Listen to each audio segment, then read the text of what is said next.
Il m'a fallu plusieurs années avant de comprendre que j'étais proche aidant.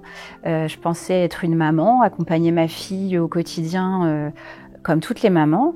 Et je me suis dit, en fait, je suis peut-être pas simplement une maman fatiguée, une maman occupée, une maman stressée, anxieuse. En fait, je suis une maman aidante. Et ça a été vraiment une formation qui a été pour moi le déclic. Les formations pour les proches aidants, c'est des formations qui sont organisées par les différents CRA en France. Elles sont à destination des proches aidants. Les formations, elles sont animées par des professionnels qui accompagnent les personnes avec un TSA.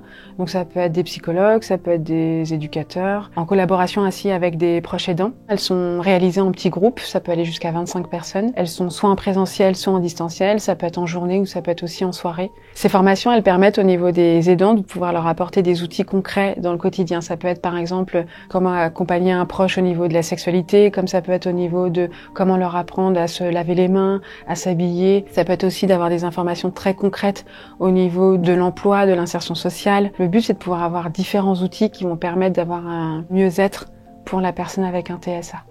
Être proche aidant, c'est une bataille au quotidien. Et se former, c'est être armé pour affronter les problèmes du quotidien, pour répondre aux besoins de nos enfants. Moi, j'avais mon fils qui avait de gros problèmes de troubles de comportement. Et faire une formation sur les comportements des filles, ça m'a aidé à le comprendre, que ça soit dans l'adaptation du quotidien, dans la compréhension de son profil sensoriel, dans tout. J'ai compris mon fils de A à Z.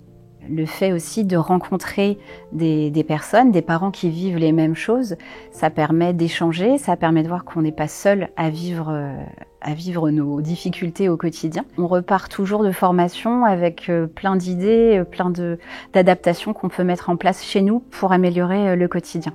Là, grâce au campus, on peut aussi assister à une formation à distance, sans se déplacer, ce qui nous permet par exemple de commencer une formation, de s'arrêter, de reprendre quand on a le temps. Alors c'est vrai que je suis au pied d'une grande montagne avec mon enfant, mais j'ai les bonnes chaussures. Maintenant, c'est vrai que je suis équipée pour pouvoir gravir la montagne. Ce que je constate quand je fais un tour de table en fin de formation, c'est que les personnes, elles sont contentes parce qu'elles ont rencontré d'autres personnes. Elles ont rencontré aussi un professionnel qui peut donner des contacts aussi avec d'autres professionnels. Alors c'est vrai qu'on fait toutes nos formations ensemble. Ouais. C'est l'occasion de partager quelque chose qui nous lie vraiment. Pour s'inscrire, il suffit de contacter le CRA de sa région et les inscriptions sont gratuites pour toutes les formations du cycle. Je conseille vraiment de suivre ces formations. Ça nous donne vraiment un regard différent sur l'autisme et ça nous aide vraiment au quotidien avec notre enfant. N'hésitez pas à franchir le pas. C'est pas facile au début, mais ça vaut vraiment le coup.